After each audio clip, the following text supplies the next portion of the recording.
आपके साथ हूं मैं खुशबू मनोरमा मिश्रा और आप देख रहे हैं इंडिया न्यूज बुलेटिन की शुरुआत एक बड़ी खबर के साथ। रूस का युद्ध में SU-57 के इस्तेमाल का दावा है। यूक्रेन युद्ध में पहली बार SU-57 का हमला हुआ है। 5वीं पीढ़ी का स्टेल्थ फाइटर जेट है SU-57। RVV SDM मिसाइल के इस्तेमाल से एयर टू एयर किल किया गया, रूस कह रहा है। रूस यूक्रेन युद्ध में पहली बार रूस के सबसे आधुनिक 5वीं पीढ़ी के स्टेल्थ फाइटर जेट SU-57 के युद्धक इस्तेमाल को लेकर बड़ा दावा सामने आया है। रिपोर्ट्स के मुताबिक रूस ने दावा किया कि SU-57 ने पहली बार हवा से हवा में मार करने वाली RVV SD मिसाइल का इस्तेमाल कर यूक्रेनी हवाई लक्ष्य को निशाना बनाया। रक्षा विशेषज्ञों का कहना है कि RVV SD रूस की आधुनिक beyond visual range air to air missile है, जो दुश्मन के लड़ाकू विमान, ड्रोन या अन्य हवाई लक्ष्यों को लंबी दूरी से निशाना बनाने में सक्षम है। SU-57 को स्टेल्थ तकनीक, सुपर क्रूज क्षमता, अत्याधुनिक ऐसे रडार और सेंट्रिक युद्ध प्रणाली से युक्त किया गया, जिससे ये आधुनिक हवाई युद्ध में रूस का सबसे उन्नत लड़ाकू विमान माना जाता है। तो आपको बता दें कि रूस ने दिखाया स्टेल्थ फाइटर का दम और दावा किया जा रहा है रूस की तरफ से ये। और अगर ऐसा दावा है तो निश्चित तौर पर आप समझ सकते हैं कि कितनी बड़ी ये एक तरह से रूस के लिए जीत है।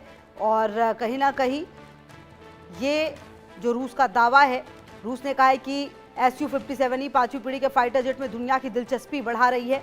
रूस की जो सरकारी समाचार एजेंसी है उसने भी ये कहा कि रोसोबोरोन एक्सपोर्ट ने SU-57 ही 5वीं पीढ़ी के फाइटर जेट में वैश्विक बाजार की बढ़ती दिलचस्पी को नोट किया है। इसने सबसे उन्नत एयर डिफेंस और इलेक्ट्रॉनिक युद्ध प्रणालियों का मुकाबला करते हुए वास्तविक युद्ध स्थितियों में अपनी श्रेष्ठता साबित की। रूस ने कहा है कि इस विमान ने रूसी एयर टू एयर हथियारों, जिसमें latest RVV SDM guided missile भी शामिल है, उसका इस्तेमाल करके हवा, जमीन और सतह पर मौजूद कई लक्ष्यों को निशाना बनाया है।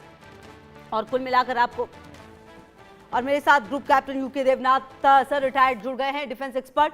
यूके देवनाथ सर, जब अभी ये जंग चल रही है और उस दौरान रशिया का ये दावा कितना बड़ा दावा हो जाता है, और अगर इसने ये सक्सेस पा ली है तो रक्षा क्षेत्र में रूस की ये कितनी बड़ी कामयाबी है? खुशबू जी, सुखोई 57 के बारे में रूस बहुत ही आशान्वित है कि ये भविष्य में बहुत ही सक्सेसफुल 5वीं पीढ़ी का स्टेल्थ फाइटर विमान होगा। इसकी स्टेल्थ क्वालिटीज तो इंडियन एयरफोर्स के टेस्ट पायलट भी चेक कर चुके हैं और हमने पाया कि स्टेल्थ क्वालिटीज इसकी बेहतरीन हैं। प्राय F-35 जैसा ही है। क्या एयर टू एयर कॉम्बैट में ये दुश्मन के हवाई जहाज को बियॉन्ड विजुअल रेंज यानी 100 किलोमीटर, 120, 150 किलोमीटर की दूरी से शूट डाउन कर सकता है? अब रूस ने दावा किया है कि उसने इस तरह की बियॉन्ड विजुअल रेंज मिसाइल को दाग कर यूक्रेन के आसमान में अपना दबदबा दिखाया है।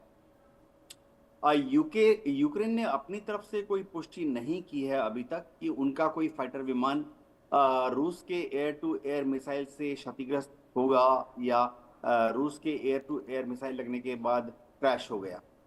लेकिन हाँ, इंडियन एयरफोर्स पूरे डेवलपमेंट को बहुत नजदीक से देख रही है, क्योंकि हो सकता है कि और निकट भविष्य में 5 या 10 साल के अंदर भारत भी एक 5वीं पीढ़ी का स्टेल्थ फाइटर विमान कहीं से ले, चाहे वो देश में बना हो या इंपोर्टेड हो।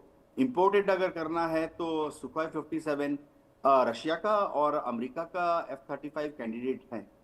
जी जी, अच्छा सर, रशिया को हमेशा ही देखा गया है कि उसने अपनी रक्षा क्षेत्र में बहुत ज्यादा काम किया है, लेकिन उसके बावजूद यूक्रेन उसे लगातार टक्कर तो दे ही रहा है। 4 साल से ज्यादा का वक्त हम देख रहे हैं। हालांकि उसके पीछे अमेरिका और नाटो देश है, ये अलग बात है। लेकिन सर, ये जो रशिया की सक्सेस, इसको अमेरिका और चाइना खास करके कैसे देख रहे हैं? हाँ, डेफिनेटली। देखिए, जहाँ तक चाइना की बात है, चाइना तो फिलहाल रशिया से इस तरह की टेक्नोलॉजी लेने की कोशिश कर रहा है। चीन के पास जो फाइटर विमान है लेटेस्ट, वो सभी कमोबेश रशियन टेक्नोलॉजी पर ही कॉपी करके बनाए गए हैं। चीन भी दावा करता है कि उसके पास स्टेल्थ फाइटर विमान है। उसने हाल फिलहाल में ही 12 J-20 स्टेल्थ फाइटर विमान को तिब्बत में डिप्लॉय किया था। रिपोर्ट्स ये भी बता रही हैं कि चीन ने पाकिस्तान को एक उनके पास स्टेल्थ फाइटर भी है JF-35, तो शायद चीन बहुत जल्दी ही पाकिस्तान को 2 स्क्वाड्रन JF-35 जो कि एक स्टेल्थ फाइटर विमान है बेचने की पेशकश करेगा। इन सब जहाजों में जो चीन बनाता है तो उसमें कुछ हद तक तो रूस के जो कंपोनेंट होते हैं उनकी रिवर्स इंजीनियरिंग करके चीन बना लेता है।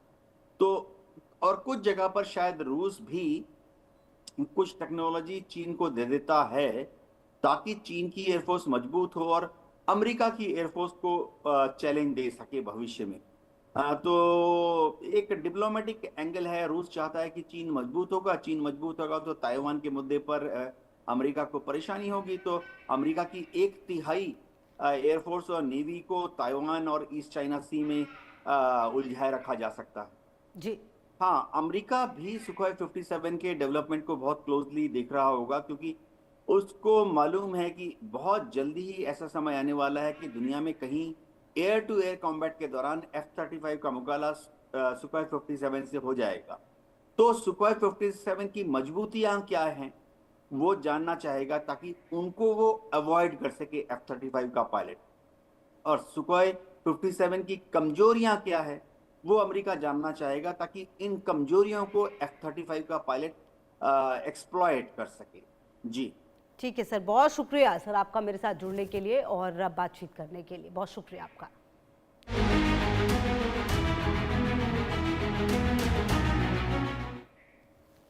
जरायम